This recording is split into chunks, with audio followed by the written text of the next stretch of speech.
Welcome to the space where creators have aligned a positive and intellectual collab of open minds. For sharing and learning from one another, it's a vibe. Read the Rosa podcast on the mic. Subscribe, educators spitting bars. I guess you didn't know I'm multifaceted and humble, checking off life goals. The classroom is my comfort zone where I plant and sow seeds of knowledge, compassion, empathy, and hope. Reading is the key to unlocking your potential. Countless benefits, including cognitive and mental. Regardless of the genre, books are highly influential. Go get yours, I'll get mine. Making strides, monumental. Come rock with me and get down to this new jam. Reaching out to my friends, I had a very simple plan. Educate the masses through books and life lessons. It's the grand slam. I'm out. Welcome to the Reads with Rosa podcast.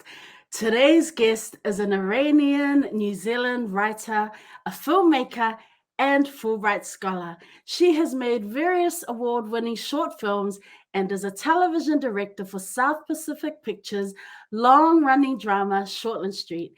She is the author of The Girl from Revolution Road, a powerful collection of personal essays spanning her life in war-torn Tehran, displacement, and her experiences on growing up as an immigrant in New Zealand. Salam and welcome to the show, Ghazaleh Golbakhsh. Hi, Rosa. Thank you for having me. Man, I know. I am so excited to have you here. Like, in case you didn't figure that out already. How are you doing? How are you? I'm good. It's nice and hot here, and it's a Sunday evening. I'm just at my folks. Had a really yummy kai with my mum. She made this really amazing Persian dish, so I'm feeling very fulfilled. And how is your family, just in terms of like, we're living during this pandemic, just COVID situation, I keep reading about what is going on there back home. How is your family coping through this, through these times of uncertainty and worry? They're all good. I mean, again, we're lucky. We're all vaxxed, triple vaxxed. We're all, and all of us kind of have jobs where we can, work from home if we need to. And I feel like that's a real privilege. A lot of people don't have that. And luckily, so far, none of us have had it in my immediate family, but most people I know have. But yeah, I think we're okay. I think because we're vaxxed, we've got jobs. We're not, thankfully, we're not working somewhere where if you don't work, you don't get paid, so it's quite, that's a real privilege to have. So it's been okay. I think it's been obviously very hard on a lot of people. And even for me, I lost some work last year, but I think it's affected everyone in some way or another, right? It's not can't say you can't be in this world and not have COVID have had some impact on your life, however small or big, I guess. Right. I guess we'll get straight into it. Where to start? There's so much to unpack today. Like, I have a long list. You wouldn't even know, right here on my phone. So I was wondering, moving to New Zealand at such a young age, what were your first memories of the people, of your surroundings? Yeah. Yeah. I mean, for me, my memories come in bursts of either images or moments. And sometimes I have to check with my parents whether or not that was a real memory or if it's just something I made up.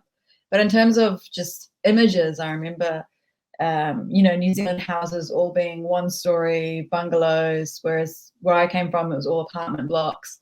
And then the greenery, New Zealand's so lush and green, whereas Tehran, not so much. And even now when I go traveling and come back from wherever, like could be London or LA or whatever, and you come back and that greenery and that brightness just really sticks out.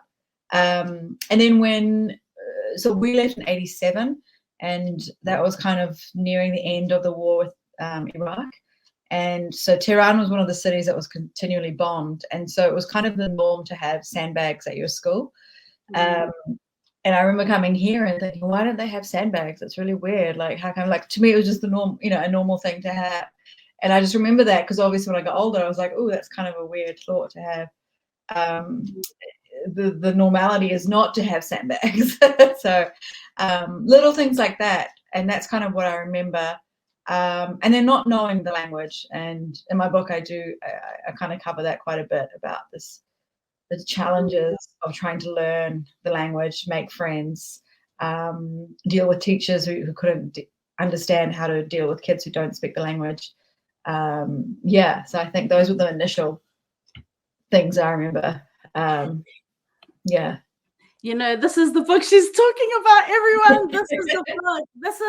I read this, you know, honestly, I don't even remember how I came across, like, I know that after I found the book, that's when I connected with you. Yeah. But I don't know if I read it somewhere or maybe saw it maybe on Twitter, perhaps. Oh, interesting. And that's when I was just like, what? I've never read, you know, like I was so curious. I was like, wow, I've never read, you know, the story of someone who is not a Pacific Islander, or do you know what I mean? We know about our stories, you know, through our parents and their travels from the islands. And I was just like, I was so curious. So I had to get the book. And then when I read it, I was like, hey, I gotta like, and that's when I connected with you online. But, you know, for everyone, the girl from Revolution Road, I mean, hello, the cover is amazing. It's so beautiful. Can you just talk a little bit about the cover before we get a little bit deeper into the book? Yeah. Whose artwork is this, or is this something that you came up with, or? It's a combination. So when I was writing the essays, initially I was going to call it the Shah of Grey Lynn, which is the first story in the book. But speaking with the publishers, I was like, that's quite specific. It's very Auckland centric. People might not know Grey Lynn. And then one of the other essays is called The Girl from Revolution Road, which looks at some of the protesters in Iran, some women protesters who protested against the mandatory hijab, and they would take to the streets. There was one girl in particular that I write about, and she stood on this busy street in Tehran, and the street was called Revolution Road. And she took off her hijab, and she went quite viral because people were taking photos and videos of her, and she was known as the girl from Revolution Road. And so I called the chapter that, and then we thought that would make a really cool title. And the picture, honestly, was the designer, Megan, who works with the publisher. She asked me what kind of book covers I liked. I sent through some ideas, and there was some with there's actually a painting that was very similar to that, and I think she took that and came up with this, which was really wonderful. And then everyone I showed loved it, so I was like, okay, so let's make this the cover. Yeah, I mean, I know we shouldn't choose books, you know, based on their cover. I always do. I was like, I'm so guilty of that, you know. I always students, don't just judge it on the cover, but then I'm like taking books on shelves based on the cover. But yeah, I mean, so this, it's a collection of essays, and there's something in here that really resonates with me, not just because I'm a teacher now, but because I was that student that you talk about. I was you know, that brought back so many memories of teachers just not saying names correctly or not even making an effort. You know, it was about what made them comfortable, and never about making the student comfortable. So I read that and I was like, oh my, you know, I really hated being the name, because my last name starts with A. So I was always the first in the class. So you can imagine a gymnasium packed full of, you know, students. And then I'm just sitting there like cringe, like so nervous, because I know they're going to call my name. I know they're going to, you know, say my name incorrectly. But, you know, it wasn't like back then, it wasn't like you could question that and say, well, you're saying my name incorrectly. And you'll just get like a detention. You know what I mean? When you question stuff, you get a detention. So that was definitely one of the stories that resonated with me. Tell me about that. I mean, now when you look back, like, goodness me. It was interesting. It's something like we were talking about just before. It's something you kind of grow up. So when people say my name and they might not get it exactly right, I'm quite used to just being like, oh, that's fine. It is a hard name. I have quite a hard name in the English language, and even in Farsi, it's not that common. And I personally, like, disclaimer here, I sometimes have trouble saying some people's names that I've never heard of, but I try. And the thing is, you have to listen and really make it. It's a lot of effort, I guess, and that's maybe why people don't try. But so in school, it would be that moment when especially if you had a substitute teacher, or if you started a new year and you'd be waiting for the roll call, and usually they would hesitate and there'd be a pause, and you'd have to like jump in and be like, yeah, that's me. Sometimes you get a bit cheeky and you'd wait and let them suffer a little bit before jumping in. Sometimes they try and come up with weird names. But it was a whole process. And when I went to high school, I had a close friend who's Malaysian Chinese. And so she had a different name, and we both joke about it. And she actually had a teacher come up to her and ask if she had a Christian name. And my friend actually responded, which was hilarious. She responded with, well, it's in your alphabet. What more do you want? I love that. It was great. Yes, it was great. But so that was really cool to have other people who kind of got it. And now, I get nicknames of, Gaz. I get that as a nickname, which is fine. But I've also met people who have, I had an Irish friend whose name was Emer, and people would say Emma, but she made it a point to correct them. And that kind of really inspired me. I was like, oh, that's quite cool that you actually stand your ground. And but I think I wish I could say things are changing. But I've heard instances now. So this is going on another tangent, but going with that whole thing about teachers not understanding.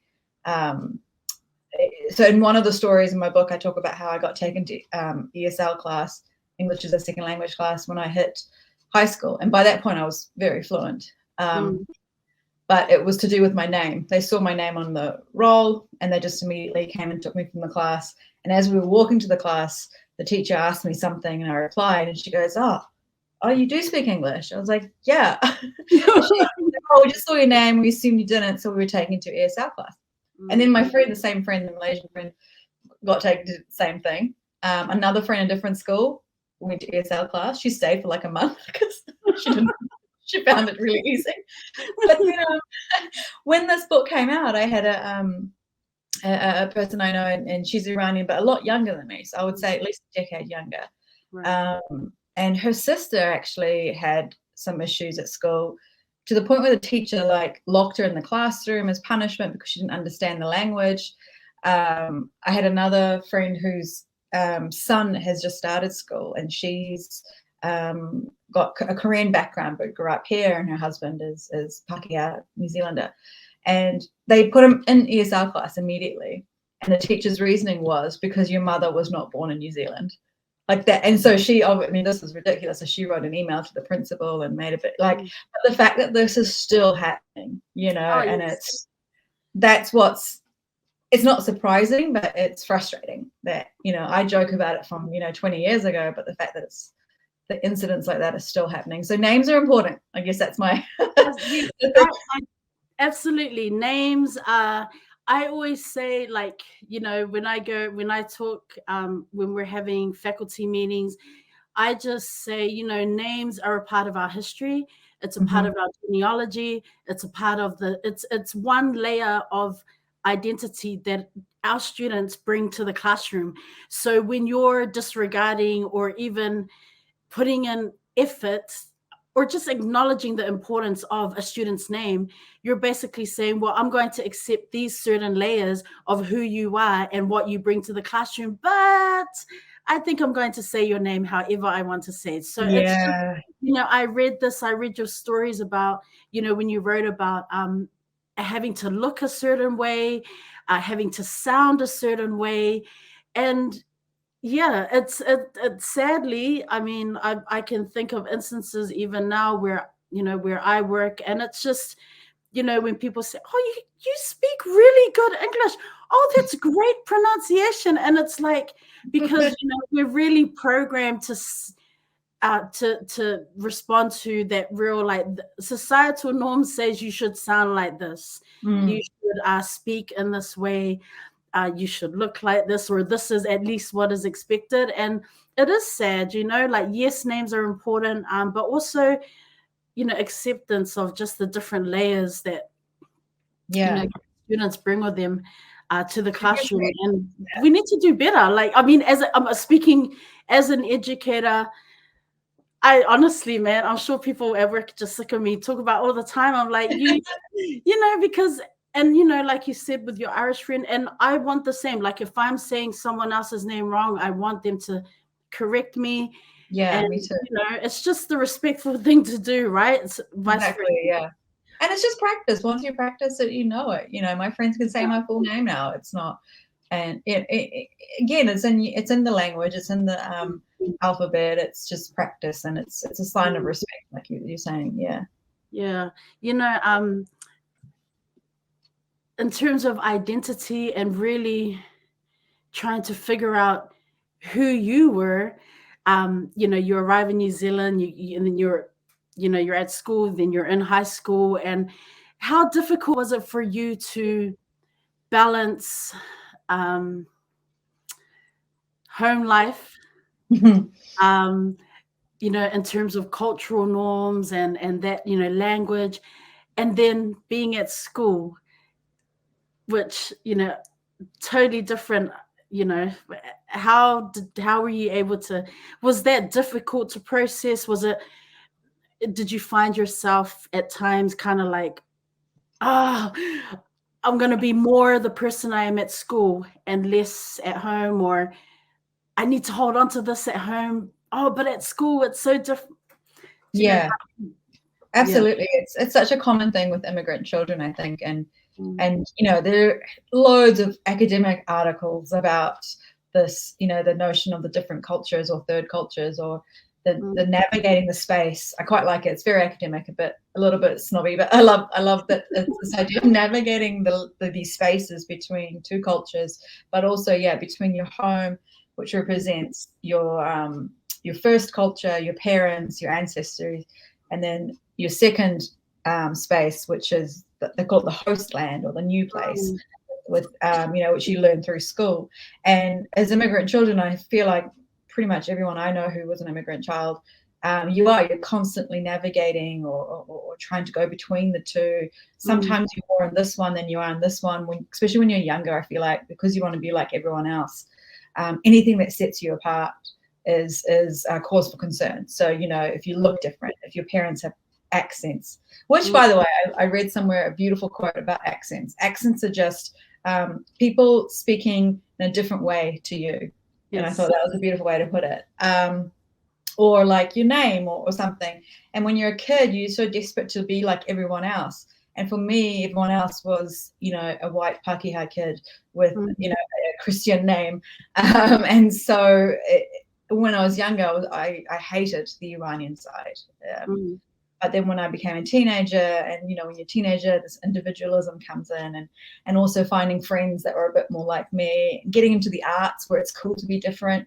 That's when I first started to really appreciate the other side of my, the other space. And I began to learn more about that history as well. I think that really helped. Whereas, you know, I'm not going to learn about Iranian history in a New Zealand education system, which is fair enough, because there's no real historical link between New Zealand and Iran. But when I started doing my own research, and that was thanks to a really awesome history teacher actually in high school, I felt like I was starting to learn more about that side of my culture and Iran as a place, as a geography, as a the history of it, the people and everything. And so that kind of helped link me more to that side. And I think that was really important. And also in saying that, though, I always think about my parents who came when they were in their 30s, and, you know, they went straight to work. They didn't have the privilege of just going to school where you can ease yourself into the new culture. It's a lot harder when you're an adult. And so again, for me, it was a lot easier as a 6-year-old. I quickly learned the language. I started speaking in the same accent as my peers. And I would learn through my friends how, you know, things work in New Zealand. Whereas for my parents, it was a lot harder, a lot slower. So again, that's also important. But that also brings up other challenges where you have those generational conflicts, right? Because I'm bringing home what I learned at school with my other friends. I'm trying to see why isn't it done the same way at home, whereas my parents only know what they know from back home. So it was like, you know, and the challenges that come from that. And again, every immigrant child I know has that, and you see that sometimes done really well in certain art forms, like films, where they make fun of it in a loving way. Like Bend It Like Beckham is a great example of that, or the films I'm trying to make, where you're kind of looking at those challenges, but it's coming from a place of love, even if you're kind of making it a comedy and you're kind of making fun of it. Or like something like Sione's Wedding, you're looking at like Pacifica stories on screen. Yeah, now I'm rambling, but no, you're fine. You are fine. Yeah, because the reason I wanted to ask is because you talk about this. I read in an article, hyphenated cultural identity. You know, it's like, oh, yo, okay. I mean, when I read it, and I was like, I feel I get that. Like, I get that. That is, yeah, that's certainly a different way to look at it. Like, I haven't stopped thinking about that hyphenated cultural identity ever since I read the articles. So, again, it came from my when I was doing my PhD, and I looked in a lot of articles about generational differences between immigrant children and so on, and all the different names that come up. But for me, that one resonated because a hyphen for me means you're celebrating both. So it's not you're Iranian-New Zealander, which means you're both. And both are equally important, because for someone like me who grew up here, I spent most of my life in New Zealand, yet I still had that Iranian side, so I can't deny that. And I quite enjoyed having that as a title or something that's a part of me. Some people disagree. Some people have other words that they like to use, and that's okay as well. It's up to you, right? Oh man, this is I'm really enjoying this. I'm taking this all in. A lot. Earlier you mentioned the girl from Revolution Road who took off her hijab. I wanted to ask about this idea of Iranian woman, that veil of oppression, that how these ideas, these Western ideas of the hijab being like this veil of oppression. Like, how would you challenge that these Western ideas?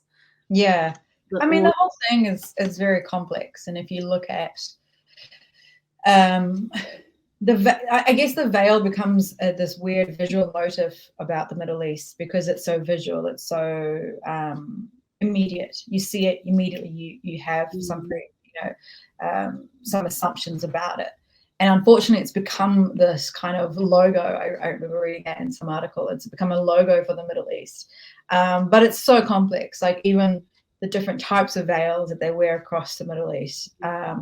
And Iran itself has its own complexities with it, its own complex histories with it, because it became mandatory. And for people, even if you go, you have to wear it. It's part of the law. So obviously there are huge numbers of the population who don't want to wear it, who aren't religious, who have no link to it. But once it became an Islamic Republic after the 79 revolution, it became part of the law. So when people leave Iran, they're coming from a background where it was forced on them. People would get punished or thrown to jail for wearing it. And so you can imagine why certain people would have a mistrust or a hatred of it. At the same time, though, when you look at it here, we can't say that every person who wears a hijab is oppressed or be made to wear it. And that's something that took me a while to get used to as well, because I came from that background where I just assumed everyone who wears it is being forced to wear it. But then obviously that's not true. And when you come to places like New Zealand or in the UK, there are plenty of people wearing it because it's a choice. It's the way that they express their faith. And then it's interesting you bring up the idea of the West and the East, and even that is a construct, right? It's like this idea of the barbaric East and the civilized West, and we're seeing that again repeated today with like news stories about Ukraine, or people going on about how the West is civilized. It's like, dude, read a history book. Like, first of all, it's never that black and white. We need to stop thinking of it in binaries. But also, it's like there were so many things that were made outside of Europe, that Europe then took on. Like feminism is a great example. Feminism was around and you know, it came to Europe later and it became part of Europe's society, but it wasn't like it was never around other parts of the world. And it irks me when people just think in black and white, you know. It's like the same. It's like, oh, we'll go to, you know, this place and it's not civilized because they don't look like us or they don't do the same thing as us. It's like, oh, come on, I thought we were past that. Like, it's 2022. Yeah, sadly, 2022. I mean, I feel like social media has made it even worse. Like, it just, yeah, everyone has an opinion and no one has to back it up with facts. That's the problem. Exactly. It's just, you know, like clickbait and that kind of stuff, right? It's just and saying that, I think it's also good because you get the opposite, right? You get like wonderful shows like yours, or you get people who previously wouldn't have had a voice, like it would have only been journalists or people with certain types of power that had access to things like that. So I think it's also important. We need to remember that too, that social media does do good as well. It's like the two opposites, but it also does horrible things. I know we're kind of like, you know, I'm not going to say we're all over the place, but it's just, you know, just ticking off things here and there. I want to go back to the book of essays. What's really cool about this is that it's not, I mean, I love how you talk about the identity, the cultural aspects, the family, you know, your heritage, all of that. But I also like that there are other funny like stories in here, you know, about dating, about that. Can you tell us a little bit more about how did you decide? Because I know you're a writer and I'm guessing you have so many stories you could have put in here. So how did you narrow it down and decide that this is it? It was a process of just writing as I went, and I was lucky I had the first two stories and I sent them to the publisher to begin with. And then I was doing my PhD at the same time, so I was kind of in that zone of just writing and thinking of all these different memories that I had. But I ended up doing a lot of it in just 4 months because of COVID. The deadline was like approaching, and I was at home, so I just was thinking about all these different things that irked me or got to me, and it was kind of part memoir. So I start off, you know, as a child, and then we get to the dating things in my 20s and so on. And I love that you said that, because for me, part of the reason I put in the last 2 chapters, which is, you know, about dating and about jobs, various jobs that I've done in my life, it was because I kind of wanted to veer away from just the identity focus, the focus on ethnicity, the focus on being Iranian and being displaced, because that sometimes can become burdensome. You know, the burden of representation is that A, you're supposedly representing everyone in your group or community, which is never true. But also B, you can only write about that. You can only write about being, you know, Iranian or an immigrant. And I just wanted to get away from that, just to kind of A, that I could to myself. But B, also, I think it's important because you don't want to get pigeonholed into writing about that, because like you were saying, there's different layers to every person. And for me, I just wanted to kind of explore that other layer and have fun with it.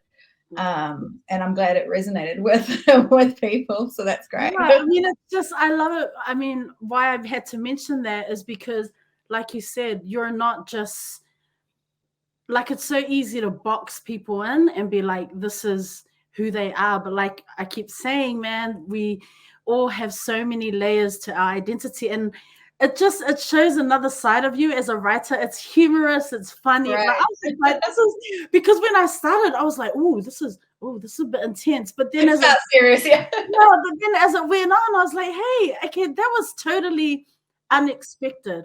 Because if you look at the cover, you're automatically, I feel like this could be deep. But then when I got to the end, I was like, oh my God, this is hilarious. It just, as I started doing more research on you, I realized, man, this just speaks to just the different spaces that you move in and what you bring to the table as a creative, as an author, as an artist, you know, like as an advocate, as an activist. I mean, it was so cool, eh? Like, I loved it. Thank you. I think also because I wrote those last 2 chapters in lockdown, so maybe I was just like, it's a freaking pandemic. I want to write something more lighthearted and not depressing because we're already depressed, you know. at that stage you were like, I'm over it, right? No holds barred. Yeah.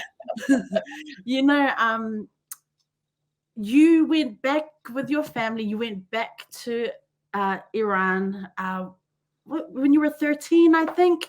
What was that like to, you know, you had been away for a while and then to go back? Oh my gosh, was that culture shock? Was it culture shock hard? It was culture shock, but also it was weird to see your cousins who you literally hadn't seen for at least 10, 12 years, you know, and I have a lot of first cousins, typical Brown, lots of first cousins. And it was very cool because I finally got to hang out with them and probably meet them, you know, because when I left, we were all under 10. So, you know, you barely remembered. Like, I remember hanging out and we'd always, you know, whenever there were family get-togethers, all the kids would go off in a room and play games. And then it was cool to then be at an age where I would remember it. I didn't like it. It wasn't like, you know, for me, when we went, we just stayed in Tehran, we just visited people. So it was a lot of visiting people that I didn't remember. It was having to wear a hijab and not going anywhere fun for me. Whereas when I went back by myself about 10 years ago, so I was now, you know, in my late 20s, I got to do a bit more sightseeing and I knew a bit more about the history of the place, and it was very cool. And I had some cousins who were still there and I got to hang out with them, and they're adults now and they had their own groups of friends. So we'd go to parties, we'd go hang out, you know, so it was a very different vibe to when I went when I was a kid. And I think like the city itself changed as well. You know, it's still corrupt. It's still, you know, a dictatorship, an autocratic dictatorship, but it feels a bit more relaxed since the 80s. Like the 80s was like the time when it was really strict. It was just depressing. You know, there was a war going on. But I think since the 80s and 90s, it's definitely relaxed a bit more in terms of the everyday privileged people who can live well.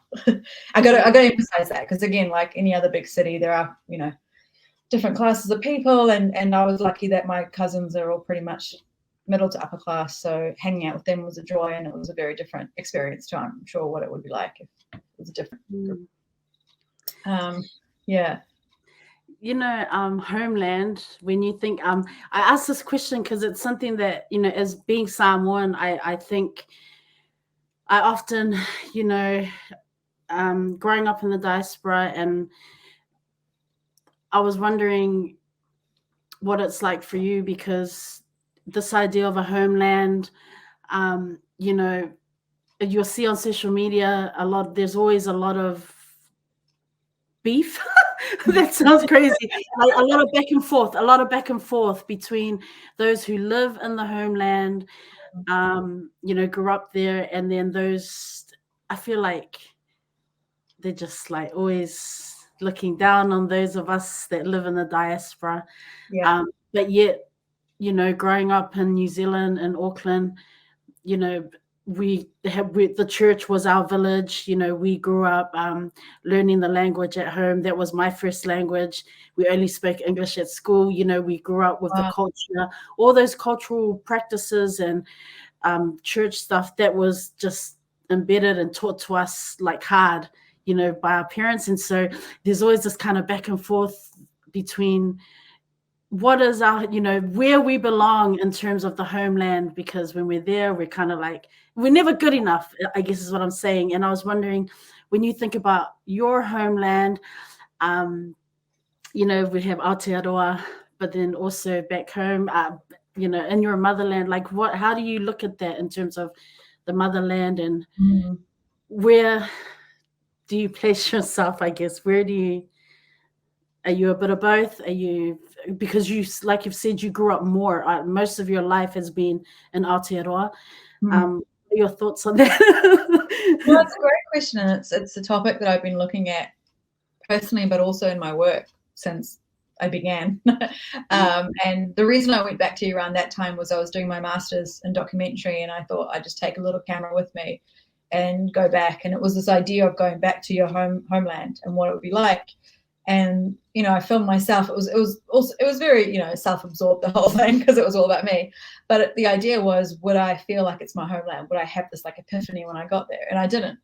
And a part of me knew I wouldn't, but a part of me was wondering, you know, because you read about how important Homeland is. People go back and they have these amazing connections, and I just didn't have it, and I felt quite stink. I was like, damn it. So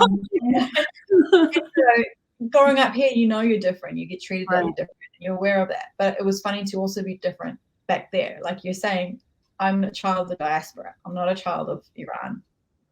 Full stop. People knew I was from somewhere else, that I grew up somewhere else, just from the way I spoke Farsi, the way I looked even, and that really made me think. And I think, again, it comes back to why I like that idea of hybridity, is this idea that, yes, that's my ancestral homeland, but also I feel like I'm more connected here because my memories are here. And so I think, again, it's that kind of going back and forth, kind of there and here. I definitely feel more connected to Aotearoa because I grew up here. But then a part of me is also like, you can't deny the connection you have to your homeland. And in the doco, I would interview people like my cousins who, like me, grew up elsewhere. And then my grandma, who was just like astounded that I would say my homeland is anywhere else. She was like, well, it's here. Obviously it's here. Like, here. Of course it's here. What are you talking about? But it's interesting, I think, when you talk about that, again, it comes with that burden of representation. And it's, when I wrote the book, I really didn't want to write about Iran as much. I wrote, a basic overview, which is like the history, a very basic history of it and so on, just for context. But I didn't want to write myself in Iran because there's no authenticity there. Like, I did not grow up there. I can't speak for anyone who grew up there. I grew up here, but also I think that's important because we need more stories from the diaspora. You've got like Lana Lopez. I don't know if you've read her essays yet. Amazing writer, amazing book. Again, she's focusing and she's pinpointing. She's like, these are the diasporic stories. It's not about her in Samoa. It's about her here, growing up in that community in the diaspora. And I think, again, there's a whole lot of stories coming out about people growing up in different diasporas, and I think it's great. And that's partly why I wrote the book as well. I was like, I want to add my voice to that. Yes. Yes. And like, man, why not? Like I said, when I discovered this, I was like, hey, I never read of this experience. I've never heard this narrative being told. And maybe I've missed other authors. Perhaps, I'm sure I have, but I was just like so curious. I had to read it. I was just like, because I remember, students who were from Iran. Like, I remember, but I don't feel like I ever knew their stories really. So then to read your narrative, I was like, hey, so that was cool. And like you said, yes, we need to be telling these stories. There need to be more of you. Maybe there's a community of you, I don't know, more stories coming from because it will resonate with someone, even if it's one person. That's still important. It still needs to be told. You're a Fulbright scholar. I mean, you were was part of that when you went to the Sundance Institute?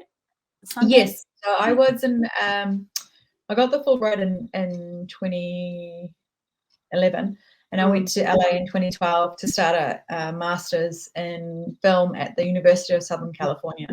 And while I was there, because over there, doing an internship is just part of the thing, I got an internship at Sundance, which is based in LA. Their headquarters are LA. So it was really cool when I was in the documentary department reviewing works in progress. It was great fun. And I think America is great in that it gives you opportunities because there's so many opportunities. They have the resources. You also don't have to prove yourself, like over-prove yourself, which I feel like you sometimes have to do in here. Because again, there's not enough resources. So you really have to be like overqualified sometimes to get something. Whereas they're willing to take a risk. I felt that with Sundance. I was just like, oh my God, I get to choose which films we, think are great enough to go to the committee who then decide who gets the funding. So it was quite cool. Oh man. Again, I think there's more people, there's more money, there's more resources. Sadly, we're a small country here, so. And was that the first point where you were like, yo, filmmaking, I love it?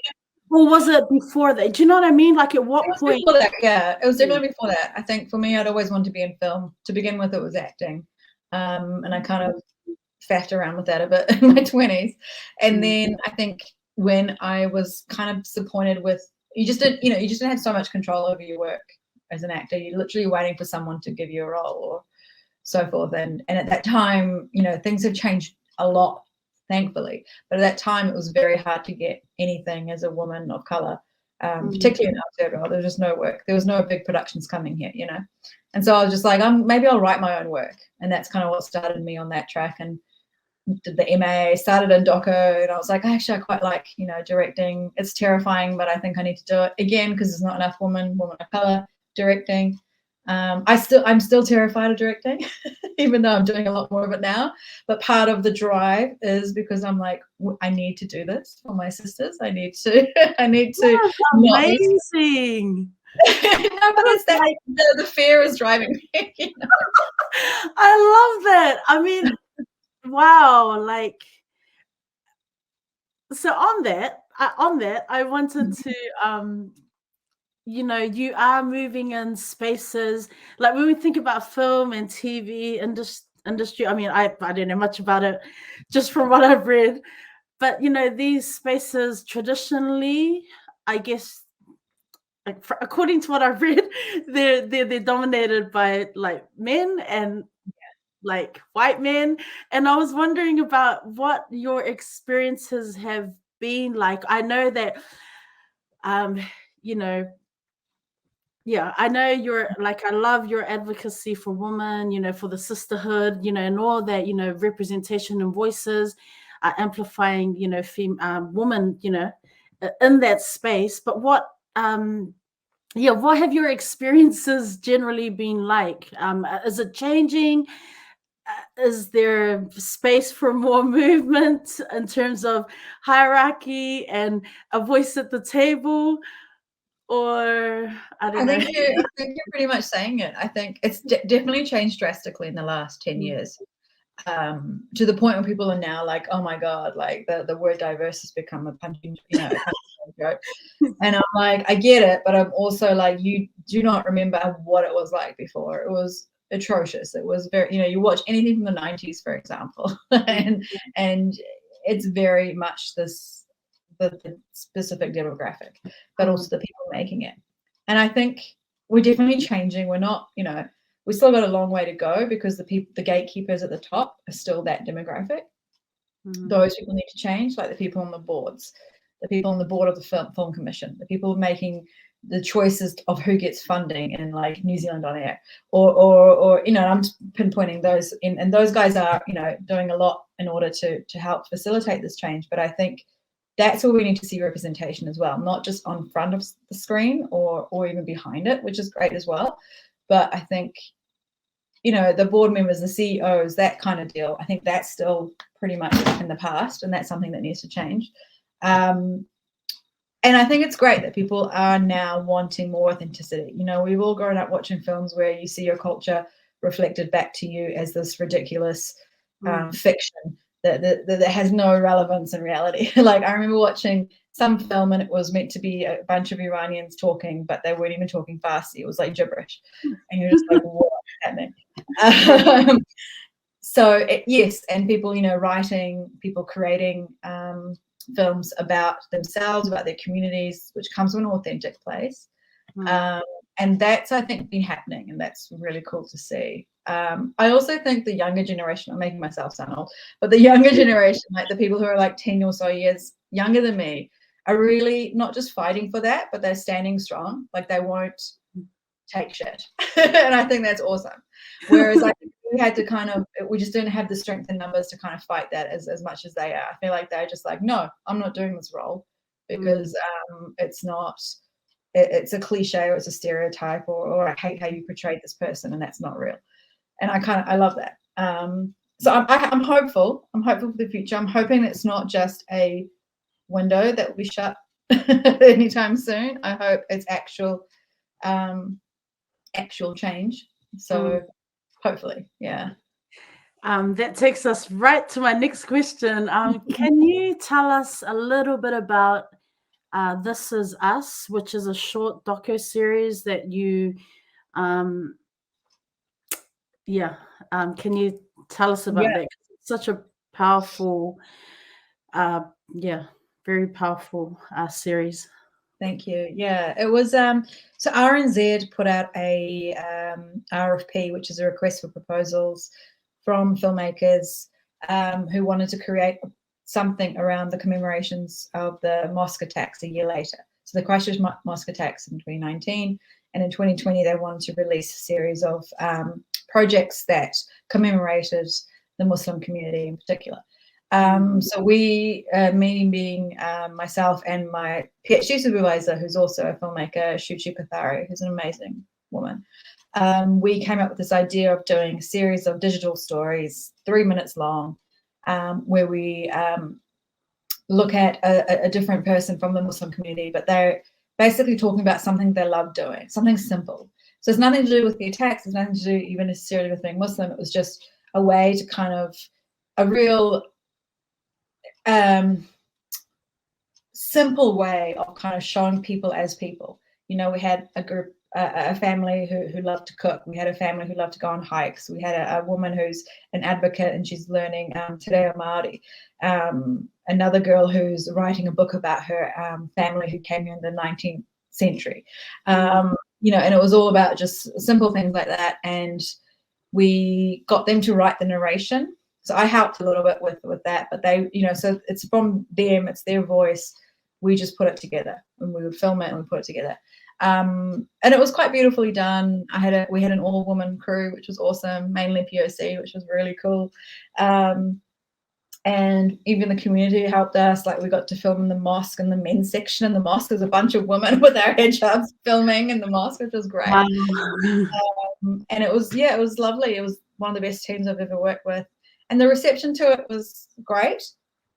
Initially, we had a lot of backlash from trolls, internet trolls, which was a little surprising. And maybe that's me being naive, but I think because it was only a year later, it was almost like people were like, oh, aren't we over this yet? And you're just like, wow, we'll actually think that. Or anything, again, we had an image of a woman in a hijab and the words, "This is us." That is very controversial. And I think I mentioned that in the book. And it proved the whole point that we were trying to make with the series, that this is us, this community is part of us. And we can't continually say things like them and us, or this dichotomy of them and us should not exist, because then you are saying that these people are not the same as you. So it was great. Otherwise it was great. And a lot of people have enjoyed it. And like I said, it was really cool meeting the people there and the team that we work with. So I was very happy to have had the chance to do that. You know, in terms of creative process, where do you, is it telling real stories? Like, is that kind of what you enjoy doing? You know, are you inspired by your surroundings, people that you meet? You know, what is your creative process? Just in terms of writing, you know, whether it be stories for a book or upcoming projects or even film, like, where do you get the inspiration from, or what steps do you take? It's funny, I just get them from anywhere. I think when I was younger, I would write stuff that kind of reflected what I was watching, and then it took a teacher, again, them, you know, amazing teachers, who was like, why don't you write about your own background? Why don't you write about something to do with, you know, being an Iranian? And that really set me off on that track of looking at my history, and then the Iranian culture, and then that kind of led into a couple of projects that I'm working on, you know, that center Iranian characters who grew up in New Zealand. Like, I have a feature that's looking at 2 Iranian women who grew up in New Zealand. They go on a road trip. It's like a coming of age comedy, but that kind of came from that. And the story itself, I have no idea how. I just came up with the road trip idea, and over time I added to it. I think inspiration, I remember reading, the idea of inspiration is not something that can just suddenly come. usually you might have an idea that you don't understand where you got it from. It'll be from something like, I have to go and be in the world for me to kind of think of an idea. Like I have to be, watching a movie, reading is really good for that. If I just stayed in my room in a vacuum and I don't think I would ever come up with any ideas. Or being amongst people, like sometimes it's a story that someone tells me about something and I'm like, oh my God, that would make a great idea. And then the hard work is then coming up with writing that idea down and adding to it. That's when the hard stuff comes in, and that's where I think you have to be regimented and you have to sit at your laptop for however many hours a day, and that's the work. But I get a real joy out of it. And again, I read somewhere someone saying no one loves writing. I think no one actually loves the process of it. But when you've written something and you're really proud of it and you're excited about it, then that means you're a writer. Like that's the passion there. Your passion isn't from the actual process. The passion is once you've done it, the feeling you have.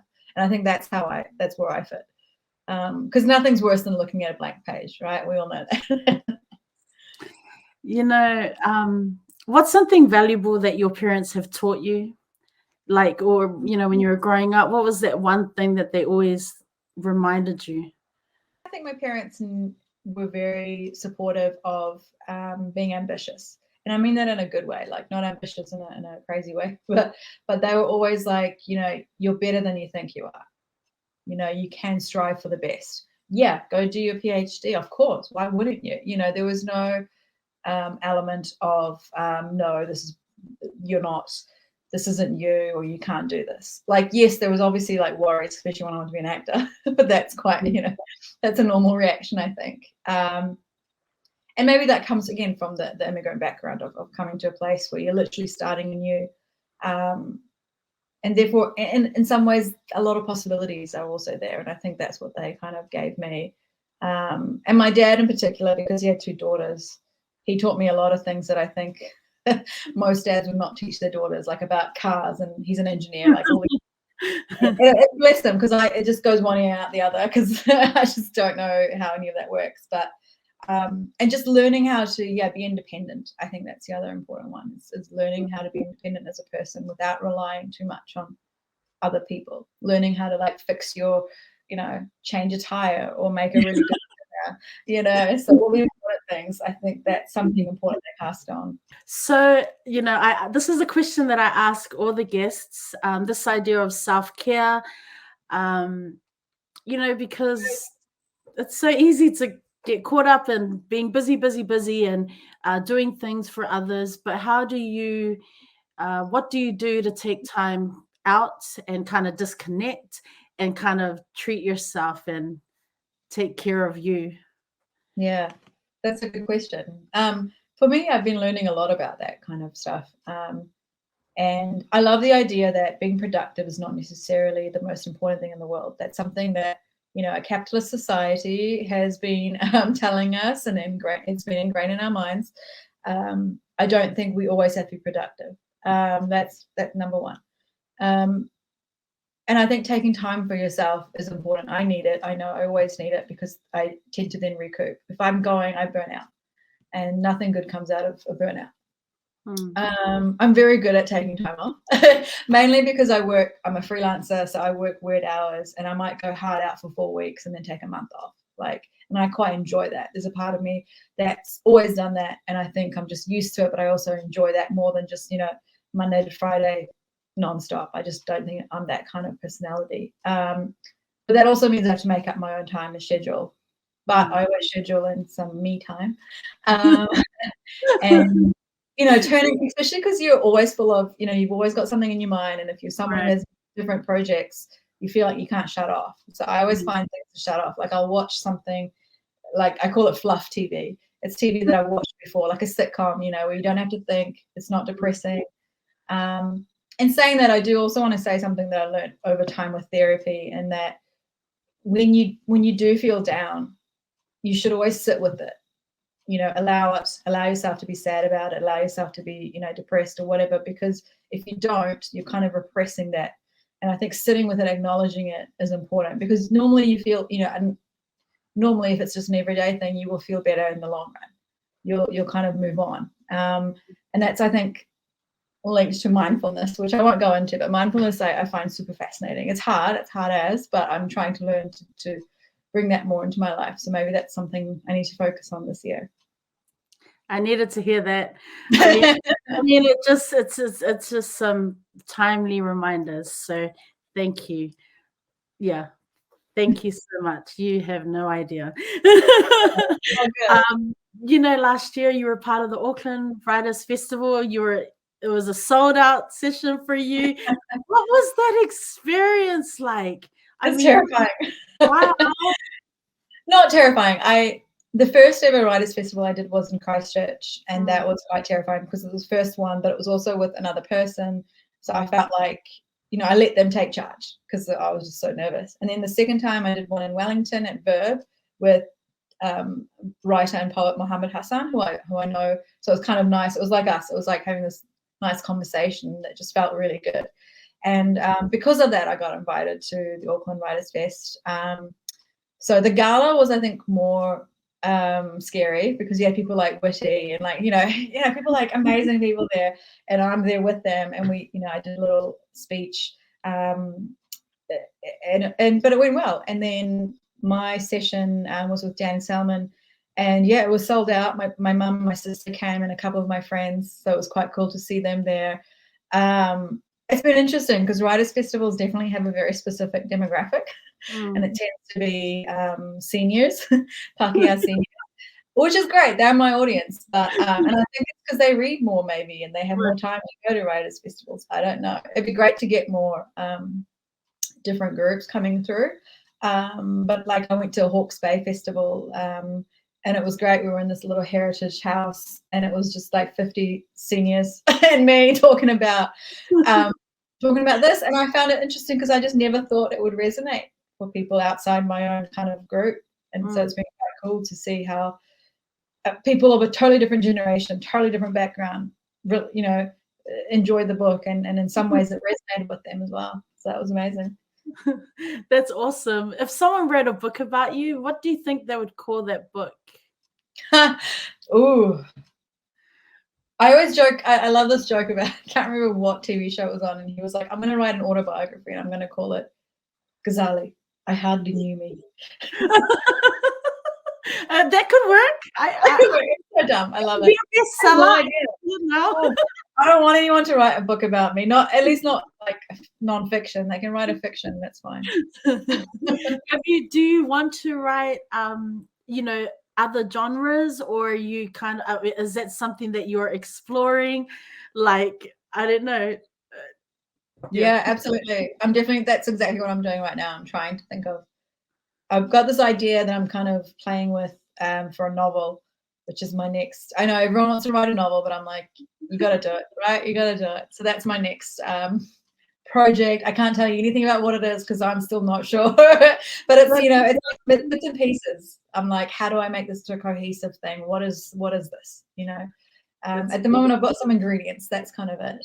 But I don't know what that's all I wanted to hear. I mean, I'm just like, I've been waiting, like, is something coming, or when is she gonna drop her next book? Like, that's cool, man. I'll take a note. I'll be like, Rosa's waiting. Do you have a favorite? Who's your favorite author? But I mean, what types of book genres do you like to read? Are you a mystery, thriller type, a memoir? I did love memoirs. I got really into memoirs for a while, and essays, particularly when I was writing my own one. Earlier, when I was younger, I was really into the classics. I felt like I had to read all the classics. So I was really into the Brontes and Gothic literature like Dracula and Frankenstein. But lately I've finally been reading like contemporary works. I guess I'm not really a genre reader, although I loved Madeline Miller's is it Circe or Cirque and Hercules. Yeah, like I really love that. I was like, this is amazing, fun. My Year of Rest and Relaxation, I really enjoyed. I thought that was really good fun. And then the books by Deborah Levy, and she not so much a fiction, I haven't read those yet, but she wrote 3 books and she calls them like a living autobiography. And I really enjoyed those. Again, very different people, but for some reason it resonated with me. And what am I reading at the moment? Lana Lopez's book of essays, you know, Ashley Young, Rosa. There's so many good Kiwi writers who've been writing in those kind of spaces. And yeah, and I kind of mix it up with nonfiction. Like I'm reading Hood Feminism at the moment, which is, you know, a very serious nonfiction book. And then at the same time, I've got like a Murakami book, which I'm kind of really getting into his stuff. So okay, cool. I finished Norwegian Wood, and I was just like, oh my God, why have I not read this person before? That's awesome. Future goals. Oh, okay. Before you go to future goals, so then recommend number one book you recommend to other people. Ooh. Besides your own book, I'm recommending. Besides my own book, yeah. I think it depends on I think the Deborah Levy ones always make other friends read. And what was the one I kept handing out? Yeah, My Year of Rest and Relaxation. I can't think of. There was one that I kept handing out to everyone. Everyone keeps taking from me. Anyway, those two definitely. Yeah. Awesome. I have a question. Would you ever consider doing an audiobook? I don't know if you know this, but I have this. I'm such an advocate for audiobooks. Yeah. I'm always like telling, like when I'm like, any chance you're gonna do an audiobook? Just because I just, you know, like it's because when I commute, it's just annoying to hold a book, but I'm always listening to a book. So is there any chance in the future that you might do an audiobook or a short like series of perhaps one? Yeah, maybe. I mean, I think someone asked me as well, like a friend of mine who does audio books. So yeah, maybe. I think that'd be quite cool to do. I think she was like, oh, you'll have to read it yourself. I was like, I don't want to read it. You will have to read. It's just like I you know, I'm a fan of Audible, and I love listening to memoirs, that's read by the author. It's like a whole deeper next level connection. Do you know what I mean? Like when you're, and then there are other books and you hear a different author and it's like, oh, I gotta stop this. Yeah. Not feeling that connection. So I'm excited. Put that on your list to do. It's on my list. So future goals, future endeavors. Are you heading to Hollywood anytime soon? I can't. I don't know. Well, actually, the book's coming out in the UK April 7th, which is exciting. It's already out, I think, in the US. So that's kind of cool.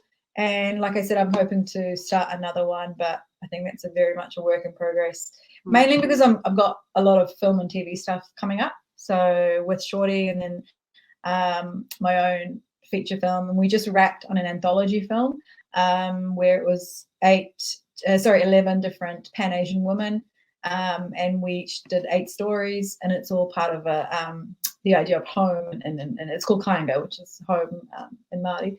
And so that's coming out soon, which will be really exciting. Yeah, it's always like 5 different projects on the go, because half the time, you know, you either got to wait 10 years for it to actually like, you know, start work on it, or you have to drop it. Like it's that kind of thing. You have like 5 different things development, and yeah, I'm excited. I think there'll be heaps happening this year. And yeah, I just need to sit down and start writing. That's my my thing, I think.